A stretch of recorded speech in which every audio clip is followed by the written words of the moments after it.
My name is Margaret Hill.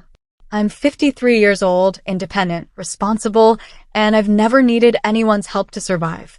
I rebuilt my life from scratch after my divorce, made smart choices, and carved out a quiet existence that suited me perfectly. Yet here I was, sitting in my own living room on a Tuesday evening, watching my younger sister Brenda orchestrate what she called a support dinner for me. She'd invited family and friends without asking, decorated my space with discount store banners that read, "You've got this," and was currently standing near my bookshelf giving a speech about how difficult things have been for me lately. I sat frozen in my chair, a polite smile plastered across my face while my stomach twisted into knots.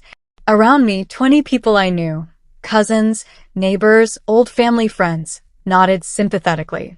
Someone pressed a $25 gift card into my hand. Another patted my shoulder and whispered, "Stay strong." Brenda beamed at the crowd, soaking in their approval like she was accepting an award for sisterly devotion. She raised her glass of cheap wine and announced loudly, "We all know how hard it is at her age, starting over with nothing. But that's what family is for." The room erupted in supportive murmurs. I gripped the armrest of my chair and kept smiling, even as humiliation burned through my chest like acid. Thank you for listening to my story. I'd love to know where you're watching from. Drop a comment below. If this story resonated with you, please subscribe, like, and hit the bell so you never miss the next one. Every share helps these stories reach someone who needs to hear them. Let's keep the conversation going. The evening had started 2 hours earlier with a knock I wasn't expecting. I'd opened my apartment door to find Brenda standing there with grocery bags and a triumphant expression. "Surprise!" she'd chirped, pushing past me before I could speak. "I'm throwing you a little gathering. Just family and a few friends. Everyone wants to help." I'd stood in my own doorway confused.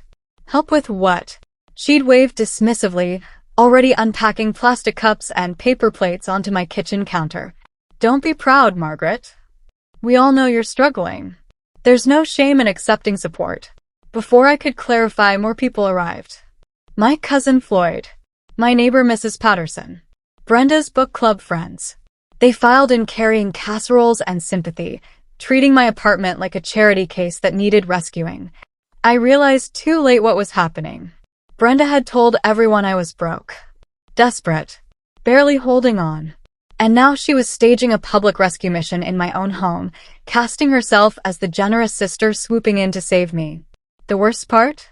I hadn't corrected her. I'd just smiled and accepted their kindness, watching Brenda rearrange my furniture and criticize my decor while pretending it was helpful advice.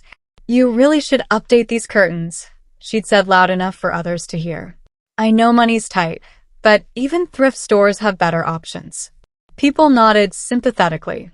I swallowed my anger and stayed silent. As the evening wore on, Brenda's performance intensified.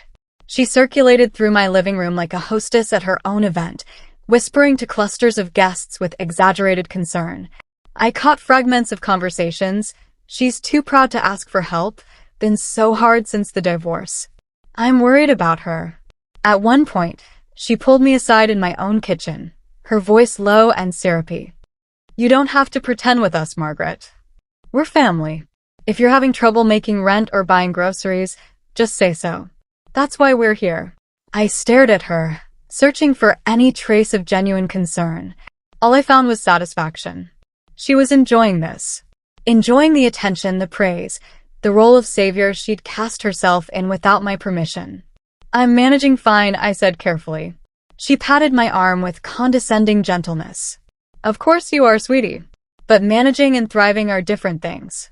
Let us help you get back on your feet." Then she walked away before I could respond, leaving me standing alone beside my own refrigerator, feeling like a stranger in my own space. I heard her tell someone in the living room, "She's still in denial. Divorce does that to women our age. But I'm basically letting her stay here for free until she figures things out." My hands went cold. Letting me stay here for free? In my own apartment? I gripped the kitchen counter, processing the audacity of that lie. The rumor spread through the gathering like wildfire. By the time I returned to the living room, everyone seemed to believe the same story. I was broke, dependent on Brenda's generosity, barely surviving in an apartment I couldn't afford on my own. People avoided direct eye contact, offering instead those pitying smiles reserved for lost causes. Mrs. Patterson from next door squeezed my hand and whispered, "Your sister is a saint for taking care of you like this." I watched Brenda across the room, laughing with my cousin Floyd, basking in the glow of unearned credit. She caught my eye and winked, like we were sharing a private joke. Except I wasn't laughing. Someone asked about my job. Before I could answer, Brenda interjected, "Margaret's between opportunities right now. But we're hopeful something will come through soon." Between opportunities. As if I were unemployed and desperate, rather than working steady contract jobs that paid better than most full-time positions. I didn't correct her. Something inside me had shifted from shock to cold calculation. Let her build this narrative. Let her dig herself deeper into a lie she'd constructed without checking a single fact. Near the end of the evening, as people started gathering their coats, Brenda made another announcement. "I just want everyone to know I'm handling the apartment situation. Margaret won't have to worry about dealing with landlords or rent negotiations anymore. I've got it covered." The room filled with appreciative murmurs. I sat perfectly still, my face neutral, while fury built slowly in my chest. After the last guest left, I stood in my living room surrounded by dirty paper plates and half-empty casserole dishes.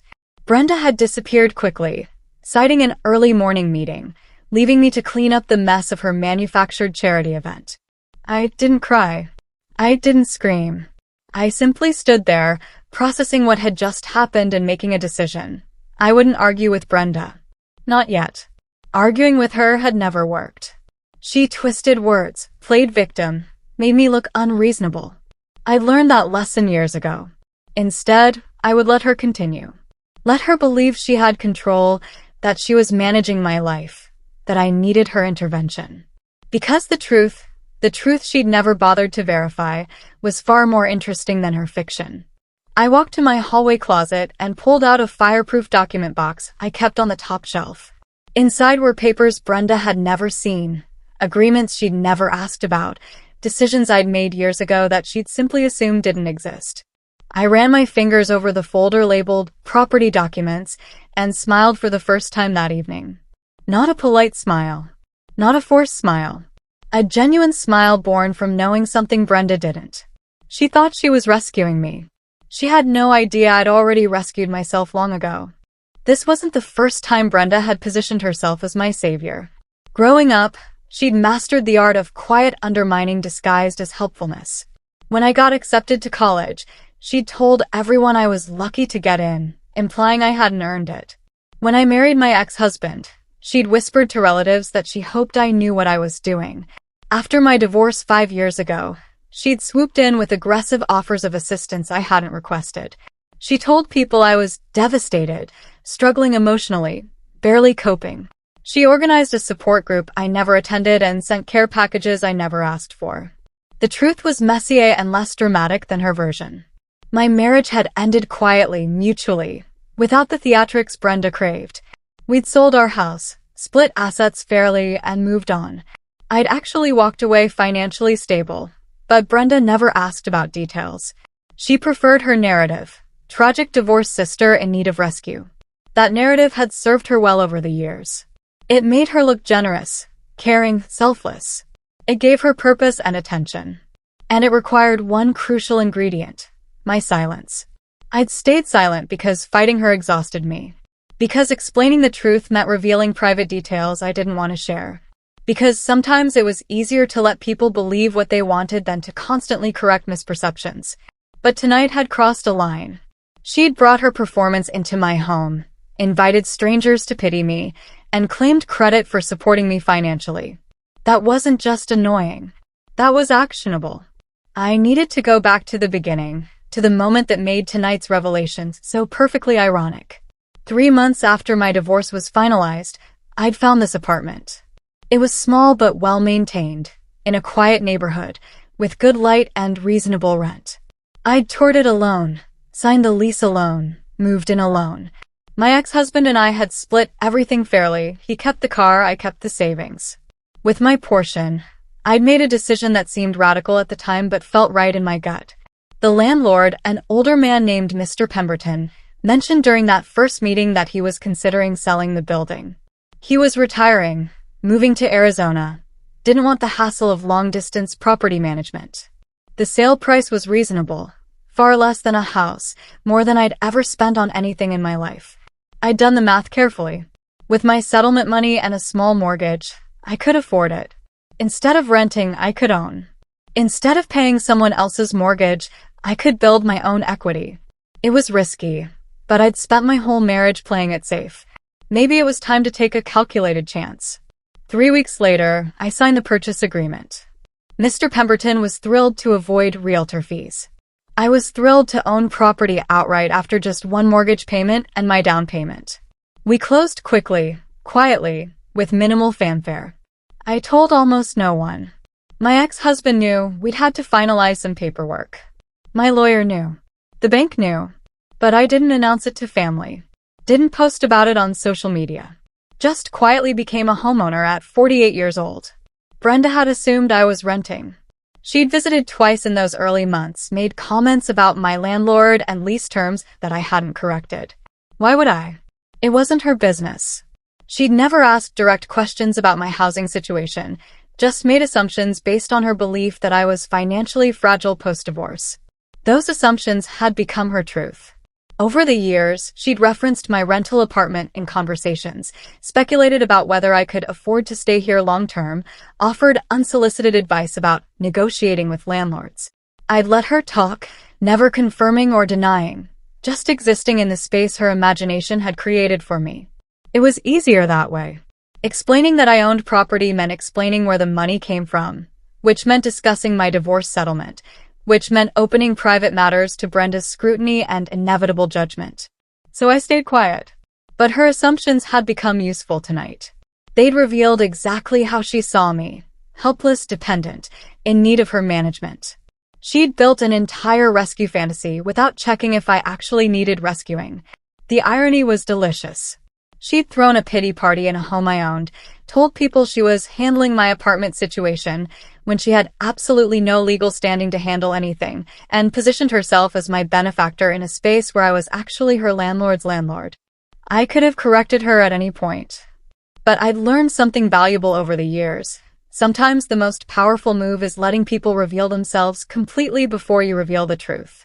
I finished cleaning up around midnight, throwing away paper plates and storing leftover casseroles in my refrigerator. The apartment felt violated somehow, contaminated by Brenda's performance and everyone's pity. I opened windows to air it out, reclaimed my furniture arrangements, removed the discount banners she'd hung. Slowly, the space became mine again. But the damage from tonight lingered in my mind. I replayed moments, the gift card pressed into my hand, Mrs. Patterson's sympathetic squeeze, Brenda's announcement about handling the apartment situation. That last one bothered me most. What did she mean by handling it? Was she planning to negotiate with my imaginary landlord? Offer to pay my imaginary rent? Insert herself into my housing situation with some grand gesture that would make her look even more saintly? I felt anger rise again, hot and sharp. Then my phone buzzed. A text from Brenda.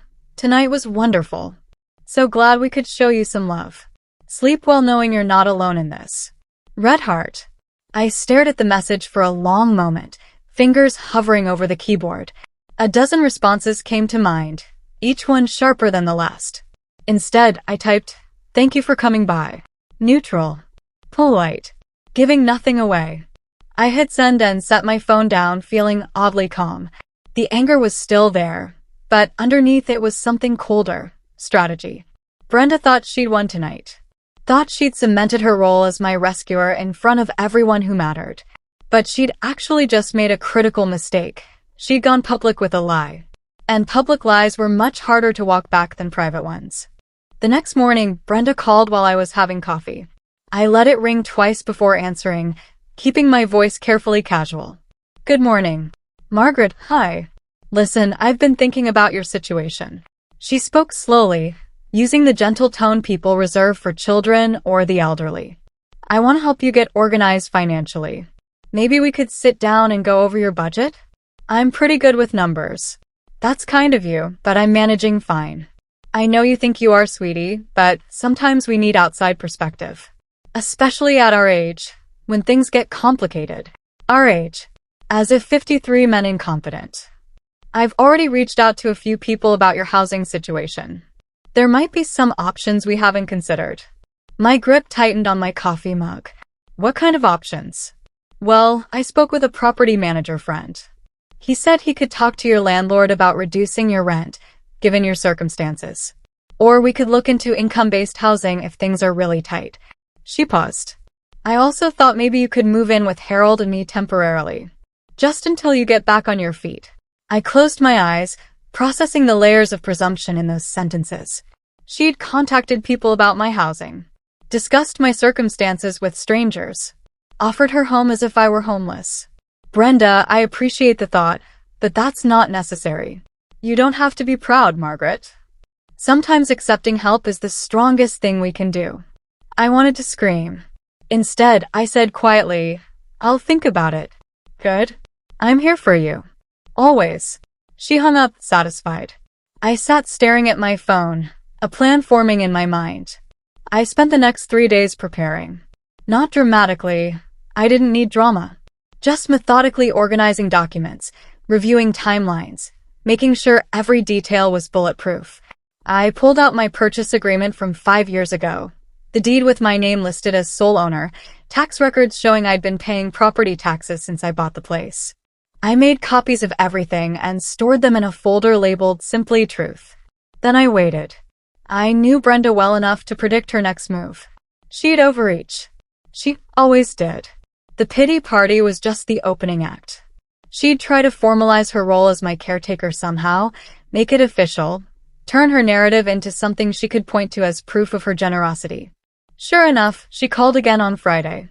Margaret, I've been talking with Harold. We both agree that we need to step in more actively. Your situation is more serious than we thought. What situation exactly? She sighed, like I was being difficult. Your financial situation. Your housing instability. Everything you're dealing with. We can't just stand by and watch you struggle. I'm not struggling, Brenda. You say that, but actions speak louder than words. When was the last time you bought new furniture? Or went on vacation? Or did anything that wasn't absolutely necessary? Her voice turned gentle again. I know pride is hard to swallow, but we're family. I realized then how much power she thought she had. How deeply she believed in the story she'd created. She'd convinced herself I was in crisis, and now she was preparing some grand intervention to save me. What are you proposing? I asked. Let me take over some responsibilities. Managing your apartment situation for starters. I can talk to your landlord, handle negotiations, make sure you're not being taken advantage of. There it was. The line she'd finally crossed completely. Over the next week, family members started calling. My Aunt Beatrice phoned offering financial advice. Cousin Floyd suggested I apply for government assistance programs. Even my estranged Uncle Warren reached out, offering to lend me money at family rates. Each conversation followed the same pattern. They'd heard from Brenda that I was struggling. They wanted to help. They spoke carefully, kindly, like I might shatter if they said the wrong thing. I thanked them all politely and deflected their offers. Then Mrs. Patterson cornered me in the hallway. Margaret, dear, your sister mentioned you might need to move soon. If you're looking for a smaller place, my nephew has a studio available. Very affordable. I smiled tightly. I'm not planning to move. Oh. She looked confused. But Brenda said. Brenda says a lot of things. I interrupted gently. I'm perfectly happy here. Mrs. Patterson nodded slowly, but doubt lingered in her eyes. Brenda's version of reality had taken root in everyone's minds. Correcting them one by one would be exhausting and futile. I needed something bigger. Something definitive. That evening, Brenda texted, Harold and I have decided to formally take over managing your living situation. We'll meet with your landlord next week to discuss terms. Don't worry about anything, we've got this handled. Red heart. I read the message 3 times, feeling something cold and sharp settle in my chest. She was going to meet with my landlord. The landlord who didn't exist. She was that committed to her fantasy. I typed back, when is this meeting? Her response came quickly, Tuesday at 2 p.m. I'll let you know how it goes. She wasn't even planning to include me. She was going to handle my life without me present. Perfect. Monday morning, I made phone calls. First to my lawyer, confirming certain details. Then to my accountant, getting updated records. Finally, I called Brenda. Just checking about tomorrow's meeting, I said casually. Where is it exactly? The property management office downtown. Mr. Pemberton's company handles it, I believe. I nearly laughed. Mr. Pemberton had sold me the building 5 years ago and moved to Arizona. There was no property management office. How did you set this up? I found the information online and called. They were very understanding about your situation. She'd called someone somewhere and apparently scheduled a meeting based on information that was 5 years outdated. This was going to be interesting. Can I come? I asked. She hesitated. Margaret, you don't need to. I know these conversations are stressful. Let me handle the heavy lifting. I'd like to be there. A plus, if you insist. But please let me do the talking. You get emotional about these things. I agreed and hung up, already planning tomorrow's revelation. Tuesday afternoon, I arrived at the address Brenda had texted me, a small property management office that handled commercial rentals, not residential. I walked in to find Brenda already there, sitting across from a confused-looking young man in a cheap suit. Margaret. Brenda stood, surprised. I thought you might skip this. Wouldn't miss it, I said, taking a seat beside her. The young man, his nameplate read Kevin Monroe, shuffled papers awkwardly. So, Miss Hale, your sister called saying she needed to discuss your living arrangement at 47 Maple Street, Unit 3B. But we don't manage that property. Brenda's smile faltered. What do you mean? We handle commercial spaces. Retail office buildings. Not residential apartments. But I found your information online, listed as the management company for that address. Kevin clicked his computer mouse, scanning. That building isn't in our system. It might be privately owned. The color began draining from Brenda's face. Privately owned? Could be. Or managed by a different company. I'd need to check county records. I stayed quiet, watching Brenda process this information. She turned to me. Did you know about this? Know about what? I asked innocently. That your building is privately owned? Yes. I knew that. Her eyes narrowed. Why didn't you mention it? You never asked. Kevin cleared his throat. Ladies, I'm not sure how I can help here. If you need information about who owns the property, I can look that up, but it'll take a few minutes. Brenda nodded eagerly. Please. We need to know who to contact about rental negotiations. Kevin typed for what felt like an eternity while Brenda fidgeted beside me. I sat perfectly calm, hands folded in my lap, waiting for the inevitable moment of truth. Okay, Kevin finally said. According to county records, 47 Maple Street is owned by Hale. Margaret L. purchased 5 years ago from Pemberton Properties. Silence crashed into the small office. Brenda's head swiveled toward me, eyes wide. What? Kevin looked between us, clearly uncomfortable. Did you not know? Margaret owns the building? Brenda's voice climbed higher. According to these records, yes. Full ownership, no mortgages listed, taxes paid current. Brenda stared at me like I'd grown a second head. This is a mistake.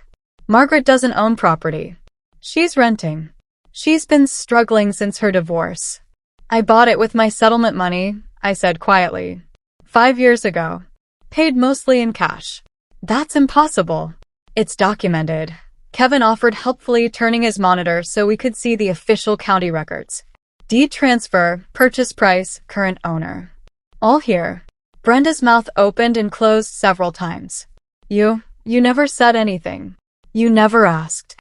But you let me think. You let everyone think you were renting, that you were struggling, that you needed help. I met her eyes steadily.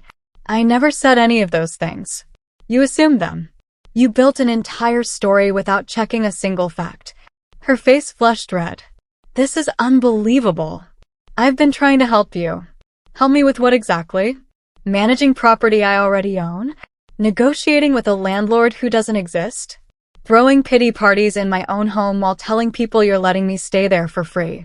Kevin stood abruptly. I think maybe you two need to discuss this privately. I'll just step out. After Kevin left, Brenda and I sat in thick silence. I watched emotions play across her face. Shock, confusion, anger, embarrassment. She opened her mouth several times before words finally came out. Why didn't you tell me? Tell you what? That I bought my apartment. Why would I need to announce that? Because I'm your sister. Because I've been worried about you. Were you worried? Or were you enjoying the attention that came from being my rescuer? The question landed hard. Her face crumpled slightly. That's not fair, isn't it? You threw a party in my home without asking, told everyone I was broke, claimed you were handling my housing situation. You contacted strangers about my finances. You scheduled this meeting without even including me initially. None of that was about helping me, Brenda. It was about making yourself look good. She shook her head. You're twisting this. I genuinely thought. You thought what you wanted to think. You never asked how I was actually doing. Never inquired about my finances. Just assumed I was struggling because that fit the narrative you preferred. So you just let me make a fool of myself? I considered that. I let you reveal who you are when you think someone is powerless. And honestly, I'm not thrilled with what I saw. She stood abruptly, grabbing her purse. I can't believe you did this. I can't believe you humiliated me like this. I humiliated you? Brenda, you humiliated me. In my own home. In front of our family. The only difference is, my humiliation was based on lies you created. She stared at me, tears forming. But they weren't tears of remorse. They were tears of wounded pride. I was just trying to help. No, you were trying to be needed. There's a difference. She turned and walked out, leaving me alone in Kevin's office. I sat for a moment, processing what had just happened. Part of me expected to feel guilty. Instead, I felt lighter. That evening, Brenda called me 17 times. I ignored every call. Then came the texts, angry, accusatory messages blaming me for embarrassing her, for lying, for setting her up. Each message revealed more about her real feelings than any of her previous concerned sister performances ever had. You deliberately made me look like an idiot. I can't believe you own property and never told anyone. You could have corrected me at any point. This is so typical of you, always making me the villain. I read them all without responding. Then came a message from Harold, Brenda's husband. Margaret, Brenda is very upset. Could you please call her and work this out? She was only trying to help. I typed back, she wasn't trying to help. She was trying to manage me without my consent. There's nothing to work out. Around 10 p.m. my phone rang. My Aunt Beatrice. I answered cautiously. Hello. Margaret, what on earth is going on? Brenda called me crying, saying you've been lying to everyone about your finances. I haven't lied about anything, Aunt Beatrice. I've just never discussed my finances publicly. There's a difference. But you let her throw that party. She threw that party without asking me. I didn't let her do anything.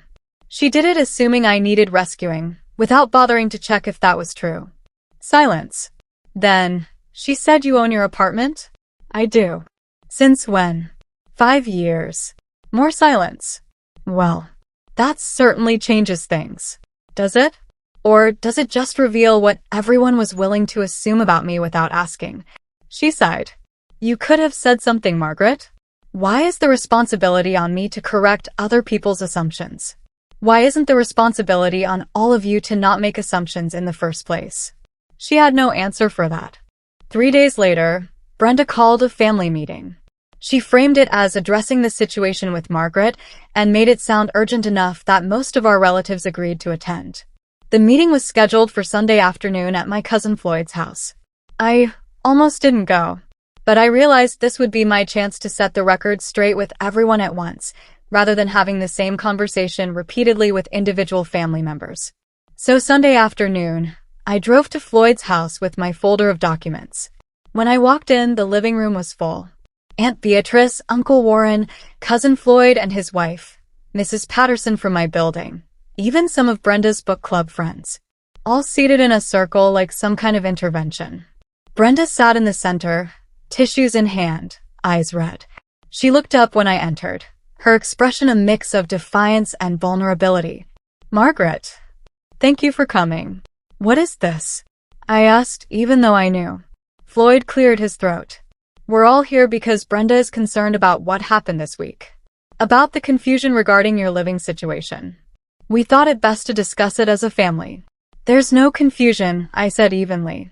Brenda made assumptions about my finances without checking facts. When those assumptions were proven wrong, she got embarrassed. That's the whole story. Brenda's voice trembled. That's not fair. I was trying to help you. By scheduling meetings about my property without my knowledge? By telling people you were letting me live somewhere for free when you had no legal connection to the property whatsoever. Murmurs rippled through the room. Aunt Beatrice raised her hand like we were in a classroom. Margaret, I think we're all just trying to understand. If you own your apartment, why did you never mention it? Why would I? Do you announce every financial decision you make? Do you send out press releases when you buy things? Of course not, but what? You all felt entitled to know my business because Brenda decided I was struggling? She created a narrative, and instead of questioning it, everyone just accepted it. Uncle Warren leaned forward. To be fair, Margaret, you did go through a difficult divorce. It wasn't unreasonable to think you might need support. My divorce was 5 years ago. It was mutual and fair. I walked away financially stable. But Brenda has been telling people I'm barely surviving for half a decade, and not one of you thought to ask me directly if that was true. Silence settled over the room. People shifted uncomfortably. Finally, Mrs. Patterson spoke up. When did you buy the apartment? 3 months after my divorce finalized. I used my settlement money as a down payment and paid off the rest within a year. And you never thought to share that with family? It was personal. Private. My business. I didn't realize I was obligated to report my financial decisions to a committee. Brenda stood suddenly. This isn't about obligation. This is about trust. About being honest with the people who care about you. Honest. I turned to face her fully. You want to talk about honesty? Fine. Let me ask you something, Brenda. In the 5 years since my divorce, how many times have you actually asked me how I was doing financially? She blinked. Many times. No. You've told me many times that you assumed I was struggling. You've offered help I didn't ask for. But you've never once actually asked a direct question and waited for an honest answer. Because you didn't want the truth. You wanted your version of it. Her face crumpled. That's not true, isn't it? Someone in the back asked the question everyone was clearly thinking. Who actually owns the apartment? The room went completely still. All eyes turned to me. I set my folder on the coffee table and pulled out the deed, property tax statements, and purchase agreement. I do. I bought it 5 years ago from the previous owner. I own it outright. No landlord. No rent. No housing instability. I spread the documents across the table so everyone could see. County records with my name. Tax receipts. The original purchase contract. Everything official, documented, undeniable. Brenda stared at the papers like they were written in a foreign language. I don't understand. You never corrected me when I talked about your landlord. Because I didn't owe you an explanation. My housing situation was never your business. But I threw you that party. I was trying to help. You threw yourself a party, I corrected. You invited people to my home without asking, told them I was broke without confirming, and accepted praise for generosity you never actually provided. That party was about making you look good, not about helping me. Mrs. Patterson picked up one of the tax documents, examining it. These are all legitimate. Margaret, you've been paying property taxes on this building for 5 years. Yes. And you let us all think. She stopped, shaking her head. Actually, you didn't let us think anything. We just assumed. Exactly, I said quietly. Brenda's voice cracked. So this whole time when I was worried about you, when I was trying to help, I was fine. I've been fine. You just refused to believe it because it didn't fit the story you wanted to tell. She laughed, a sharp, bitter sound. You're really trying to make me the villain here. I'm not trying anything. I'm just stating facts. I pulled out more documents. Bank statements showing healthy balances, work contracts proving steady income, retirement account summaries. I laid them all on the table methodically, watching my family's faces change as they processed each piece of evidence. I've been working as a freelance consultant since my divorce, I explained. I make more now than I did in my marriage.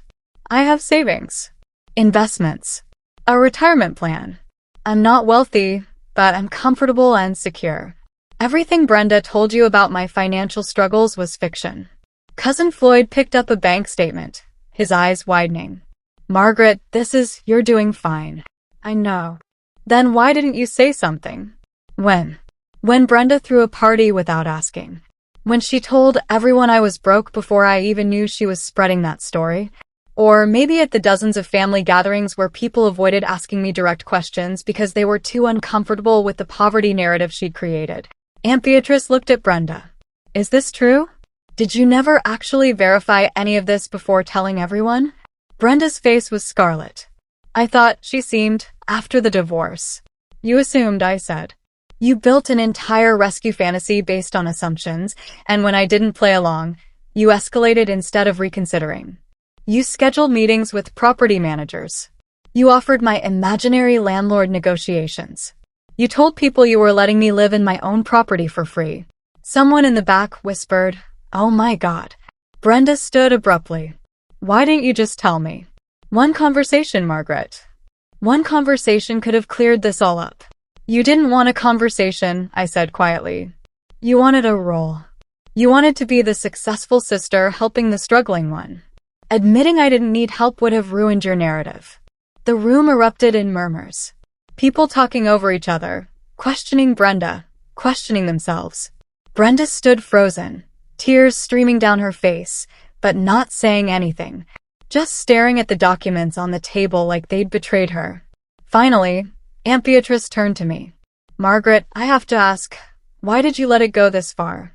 If you knew what she was saying, what we all believed, why didn't you correct us sooner? I've been waiting for this question. Because I wanted to see how far she'd go. I wanted to see what she'd do when she thought I had no power, no resources, no way to push back. And what I saw wasn't concern. It was control. She didn't want to help me. She wanted to manage me. Brenda finally found her voice. That's not true. I love you. I was worried about you. Then why did you never ask what I actually needed? Why did you schedule meetings without me? Why did you tell people you were handling my housing situation without my consent? She had no answer. I gathered my documents slowly, putting them back in the folder. I'm not angry, Brenda. I'm just tired. Tired of being treated like I'm helpless. Tired of having to defend my choices. Tired of being the supporting character in your story about what a good person you are. Margaret, you threw me a pity party in my own home. You told our family I was failing. You created problems that didn't exist so you could solve them publicly. And when I didn't play along, you escalated. That's not love. That's something else entirely. The room was completely silent now. Even Brenda had stopped crying, just standing there with her mouth slightly open, processing. I turned to address everyone. I don't need rescuing. I never did. I just needed to be left alone to live my life on my own terms. If that's too much to ask, then maybe we all need to reconsider what family actually means. Brenda's voice was small, broken. Why didn't you say something sooner? Why did you let me humiliate myself? I looked at her, really looked at her, and saw not a villain but a woman who'd built her entire identity around being needed. I wanted to see how far you'd go. I wanted to understand what you really thought of me when you believed I had nothing. And honestly, Brenda, I didn't like what I saw. That's cruel. Is it? Is it crueler than throwing a pity party for someone who doesn't need pity? Than telling people their sister is broke without checking? Than trying to take over someone's life because you've decided they can't manage it themselves? She sank back into her chair. I thought I was helping. You thought you were important. I corrected gently. There's a difference. Helping means asking what someone needs. What you did was decide what I needed and then perform that rescue for an audience. Uncle Warren cleared his throat. For what it's worth, Margaret, I think we all owe you an apology. We should have asked instead of assumed. Thank you. Brenda looked up at me, mascara running. What happens now? I considered the question. Now we set boundaries. You don't get to make decisions about my life. You don't get to speak for me. You don't get to create problems so you can be the solution. If you actually want to help me with something, you ask. And you accept my answer even if it's no. And if I can't do that, then we don't have much of a relationship left to salvage. The words hung heavy. Brenda looked around the room, seeing the faces of family members who'd once praised her selflessness now viewing her with doubt. I really did think I was doing the right thing, she whispered. I know, I said. That's what makes it so sad. In the weeks that followed, family dynamics shifted in ways both subtle and profound. The calls offering financial assistance stopped immediately. People began treating me normally again, not with pity, but with basic respect. Some relatives apologized for assuming. Others just quietly adjusted their behavior without acknowledging their previous misconceptions. Mrs. Patterson cornered me in the hallway one afternoon. Margaret, I owe you an apology. I should have asked you directly instead of listening to gossip. It wasn't gossip, I said gently. It was my sister. And she was convincing. Still, I'm sorry. I appreciated that more than the elaborate apologies some others offered. Aunt Beatrice called to say she understood why I'd kept quiet. Uncle Warren sent a card acknowledging he'd been presumptuous. Even Cousin Floyd admitted he'd always thought something didn't add up but hadn't questioned it. Brenda notably said nothing for 3 weeks. No calls. No texts. Complete silence. Then, on a rainy Thursday evening, she showed up at my apartment. I opened the door to find her standing there, makeup free, looking smaller somehow. Can we talk? She asked quietly. I let her in. We sat in the same living room where she'd thrown her pity party, but the atmosphere was completely different now. No performance. No audience. Just two sisters who'd hurt each other. I've been thinking, she began slowly, about what you said. About me needing to be needed. And I think you might be right. I stayed quiet, letting her continue. After my kids grew up and Harold got busy with work, I felt lost. Like I didn't have a purpose anymore. And then you got divorced, and I thought maybe I could be important again. Needed again. I didn't see it then, but I see it now. I wasn't helping you. I was using you to feel valuable. Her honesty caught me off guard. I'd expected minimizing or deflecting, Brenda's usual tactics. Instead, she was actually examining her behavior. Thank you for saying that, I said carefully. I'm not asking for forgiveness, she continued. I don't expect you to just forget what I did. I humiliated you publicly because I needed to be the hero. That's not okay. That's not what sisters do. No, it's not. She nodded, accepting that. I wanted to ask, not tell you, but ask if maybe we could start over. With actual boundaries this time. Where I don't make assumptions. Where I ask before acting. Where I respect your right to privacy. I studied her face, looking for sincerity beneath the words. What I found was complicated. Genuine remorse mixed with wounded pride, understanding tangled with resentment. She wasn't fully healed from her embarrassment. But she was trying. I can work with that, I said finally. But Brenda, if you cross those boundaries, if you try to control or manage me again, I'm done. Completely done. I won't give you another chance. I understand. Do you? Because this isn't me being dramatic. I mean it. One more pity party, one more public rescue mission, one more assumption about my life, and we're finished. She swallowed hard. I understand. We sat in uncomfortable silence for a moment. Then she asked, Can I ask you something? Why did you really stay quiet? Was it just to teach me a lesson? I thought about that. Partly. But also because I was tired of explaining myself. After my divorce, everyone had opinions about what I should do, how I should feel, whether I was recovering fast enough. You especially. And I didn't want to justify my choices anymore. So I stopped explaining. Stopped correcting. Stopped participating in the narrative everyone else created. That must have been lonely. It was. But it was also freeing. 6 months later, I was having coffee on my balcony in my apartment, in my building, when Brenda called. Our relationship had been slowly, carefully rebuilding.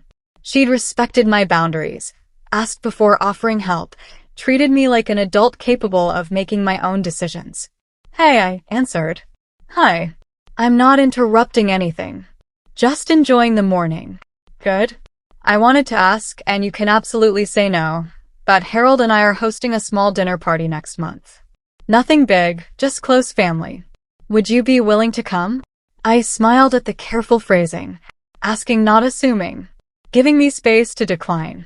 I like that. Really? You're sure? Yes, Brenda. I'm sure. She exhaled, relieved. Thank you. And Margaret? I'm proud of you. For buying the apartment, for building a stable life, for all of it. I should have said that years ago. Thank you. That means a lot. After we hung up, I sat thinking about the past 6 months. About how much had changed, how much had been revealed, how much had been rebuilt. Family was complicated, messy and imperfect and sometimes painful. But it was also possible to redraw boundaries, to demand respect, to refuse roles that didn't fit. I'd learned something crucial through all of this. Silence wasn't weakness. Sometimes staying quiet while others revealed themselves was the most powerful move available. Brenda had built an entire rescue fantasy, and I'd let her. Not because I needed rescuing, but because I needed to see what she'd do with power she thought I didn't have. The answer had been disappointing but clarifying, and in its own way necessary. I looked around my apartment, my beautiful, paid-for, fully owned apartment, and felt peace settle over me like a favorite blanket. I'd rebuilt my life after divorce, made smart financial decisions, created stability on my own terms. No one had handed me that. I'd earned it quietly, privately, without needing applause or recognition. And I learned to value silence over performance, privacy over validation, boundaries over false harmony. Those were lessons worth everything I'd been through to learn them. My phone buzzed with a text from Mrs. Patterson. Coffee tomorrow? I smiled and typed back, sounds perfect. Life had moved forward. Not dramatically, not with grand speeches or tearful reconciliations. Just steadily, firmly on my terms. And honestly, that was exactly how I preferred it. Some women rebuild their lives loudly, announcing every victory. I'd done it quietly, documenting every step but sharing nothing until someone forced my hand. Brenda had thought that silence meant weakness. She'd learned differently. And so had I. I'd learned that the strongest foundations were the ones built in private. That ownership of property, of choices, of one's own narrative, didn't require anyone else's acknowledgement to be real. That sometimes the best response to being underestimated was simply continuing to exist, competently and independently, until reality became impossible to ignore. I raised my coffee mug toward the morning sun, toward the life I'd built and claimed and defended. To silence, I whispered. And to the power of knowing exactly who you are when no one's watching. The city hummed below. My apartment stood solid beneath my feet. And I sat peaceful in the knowledge that I didn't need anyone's permission to own my life, literally or figuratively. Some lessons were best learned the hard way. This was one of them. And I wouldn't trade it for anything.